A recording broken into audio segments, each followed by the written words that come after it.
Maybe the first answer is easy. Someone asks you, "How was your weekend?" And you say, "Oh, good, fine." That part is not the problem. But then the other person smiles and asks, "Oh, really? What did you do?" And now everything stops. You understood the question, you know some English. You probably have an answer, but suddenly your mind is searching. Your mouth is waiting, and the conversation feels too fast. If that happens to you, this episode is for you. Today, we are going to fix one very specific moment in English conversation. Not the first answer, the second answer, the follow up answer. By the end of this episode, you will have 3 simple moves that help you keep talking when someone asks one more question. You do not need a long, perfect answer. You need a clear next step. That is the reset. The goal today is not to sound advanced. The goal is to keep the conversation alive. Let's start with the real problem. Many learners can answer the first question because the first answer is simple.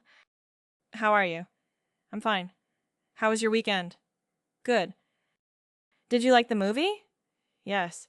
These answers are easy because they are small. But real conversations do not stop there. The other person asks one more question. Why? What happened? Okay, what did you do? How did you feel? Can you tell me more? And that second question feels different. It feels heavier. Why? Because now you need to continue. You need to add a detail. You need to give a reason. You need to tell the next small part of the story. And many learners think, oh no, now I need a full sentence. I need grammar. I need the right words. I need to be interesting. That thought creates pressure, and pressure creates silence. So here's the first reframe. A follow-up answer is not a big speech. It is only one more step. One more sentence. One more useful detail. When you understand that, the second question becomes much easier. Listen to this awkward version. How was your trip? It was good. Oh, nice. What was the best part? It was good. The place, yes. You can feel the problem. The learner is not stupid. The learner has English, but the answer is too empty. There is no next step, so the follow-up feels heavy. Now listen to a better version. How was your trip? It was great. Oh, nice. What was the best part? Actually, the best part was the food. We found a small local place, and it was amazing. Much better. Not perfect, not complicated, but it moves. The answer has a clear next step. So our first pattern is, actually, say it with me. Actually, good. This is one of the easiest follow-up starters in English.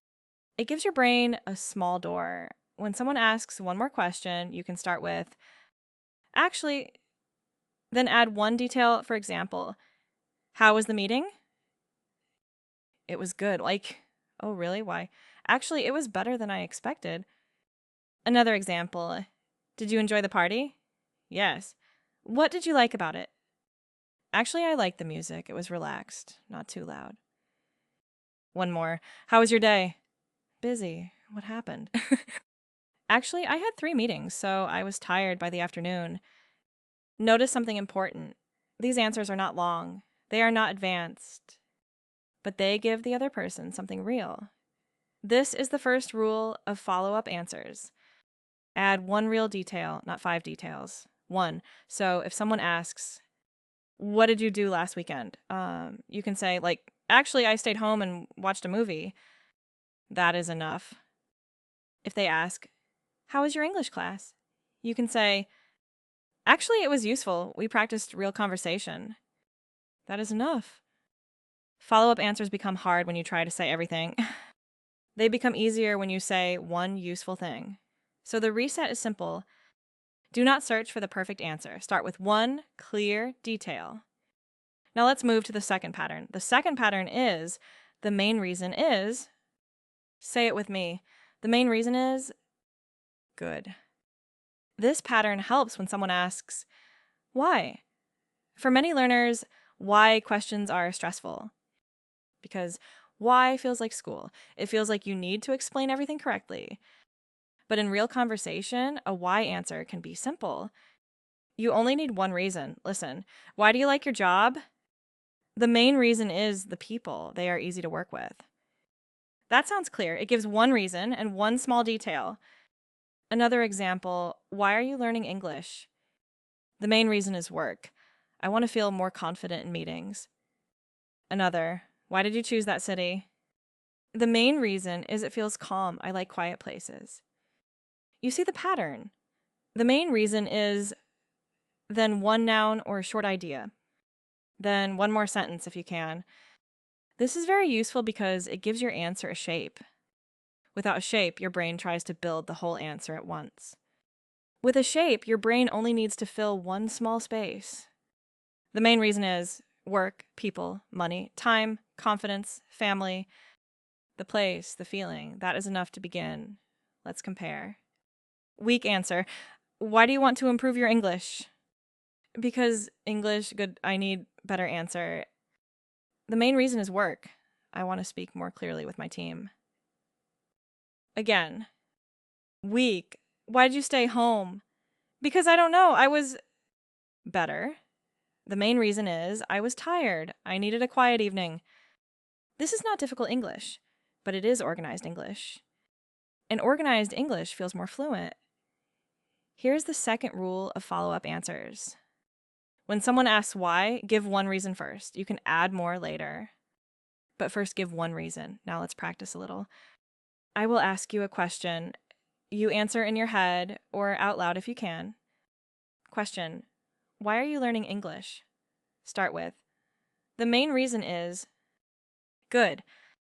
Now another, why do you want to speak more naturally? Start with, the main reason is, good. Do not worry if your answer is simple. Simple is not bad. Simple is useful. Simple keeps the conversation moving. Now the third pattern.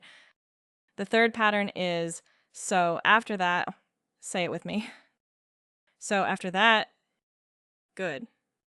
Use this when the other person wants the next part of the story. Maybe they ask, what happened next? Or what did you do after that? Many learners freeze here because they think they need to tell a perfect story. But you do not need a perfect story. You only need the next small action. Listen, what happened after the meeting? So after that, I called my manager and explained the problem. Good. Another, what did you do after dinner? So after that, we walked around the city for a while. Another, what happened after the movie? So after that, we talked about it and went home. Very simple, very natural. This pattern is powerful because it gives time a direction. Before, then, after that. Your story starts moving again. Here is the third rule. When they ask what happened next, give the next action. Not the whole story, just the next action. Now let's put the three patterns together. Pattern 1. Actually, use it to add a real detail. Pattern 2. The main reason is, use it to give one reason. Pattern 3. So after that, use it to continue the story. These three patterns create a simple follow-up formula. Detail, reason. Next action, that is it. Detail, reason, next action. You can use this in almost any small conversation. Let's test it in a real situation. Situation 1. Someone asks, how was your weekend? You answer, it was good. Then they ask, what did you do? You say, actually, I stayed home and cooked dinner. Then they ask, why did you stay home? You say, the main reason is I was tired. I needed a slow evening. Then they ask, what did you do after dinner? You say, so after that, I watched a movie and went to bed early. That is a real conversation. It is not advanced, but it flows. And flow is what we want. Let's try another situation. Someone asks, how was your meeting? You answer, it was okay. Then they ask, what happened? You say, actually, we talked about a new project. Then they ask, why was it important? You say, the main reason is the deadline is very close. Then they ask, what happened after the meeting? You say, so after that, I wrote a short update for my team. Again, simple, but now the conversation has movement. This is the moment where many learners freeze.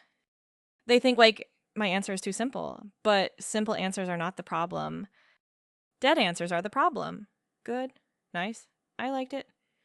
These are not wrong. They are just closed. They do not give the conversation anywhere to go. So if you want to sound more natural, do not only answer, open a small door, add one detail, give one reason, tell the next action. That is how real conversations continue. Now, let's talk about a mistake that makes follow-up questions harder. The mistake is trying to translate a perfect sentence before you speak. You hear, what did you do? And your brain starts building a sentence in your language first. Then it tries to move that sentence into English. Then you check the grammar. Then you worry about the verb. And by that time, the conversation already feels uncomfortable. So here's a better strategy. Start smaller. Start with a frame. Actually, the main reason is, so after that, the frame starts the answer for you. Then your brain has less work to do. This is why patterns are useful. They are not magic phrases. They are handles. You hold the handle and the answer opens. Let's do a practice round. You can answer out loud. If you are in public, answer quietly in your head. First question, what did you do last weekend? Start with, actually. For example, actually, I met a friend for coffee. Now your turn. Actually, good. Follow-up question, why did you choose that? Start with, the main reason is, for example, the main reason is we had not talked for a long time. Now your turn. The main reason is, good. Next follow-up, what happened after that? Start with, so after that, for example, so after that, we walked around and talked about work. Now your turn. So after that, good. That is the whole skill. You answered the first question. You answered why. You continued the story. You did not need perfect English. You needed movement. Let's do one more practice with English learning. Question. Why are you learning English? Answer. The main reason is I want to speak more confidently. Follow up. Where do you need English? Answer. Actually, I need it at work, especially in meetings. Follow up. What will you do next? Answer. So after that, I will practice small answers every day. This is a very good learner answer. It is clear. It is personal. It keeps moving. Now, listen to the difference between a frozen answer and a moving answer. Frozen. Why are you learning English? Because I need English is important. Moving. The main reason is work. I want to speak more confidently in meetings. Frozen. What did you do last weekend? Nothing special. Moving. Actually, I stayed home and cooked dinner. It was simple, but nice. Frozen. What happened next? I don't know. Nothing. Moving. So after that, I watched a movie and went to bed early. Do you hear it? The moving answer is not much longer. It is only more complete. It gives one extra piece. That extra piece changes the feeling of the conversation. Now, here's the important part. You will not remember these patterns only by listening once. You need to use them. So for the next 7 days, I want you to practice one tiny follow-up chain every day. Not a long speech, just 3 sentences. Sentence 1. Actually, sentence 2. The main reason is, sentence 3. So after that, for example, actually, I went for a walk. The main reason is I needed fresh air. So after that, I came home and made tea. That is a full small story. And it is easy to practice. You can do it after work.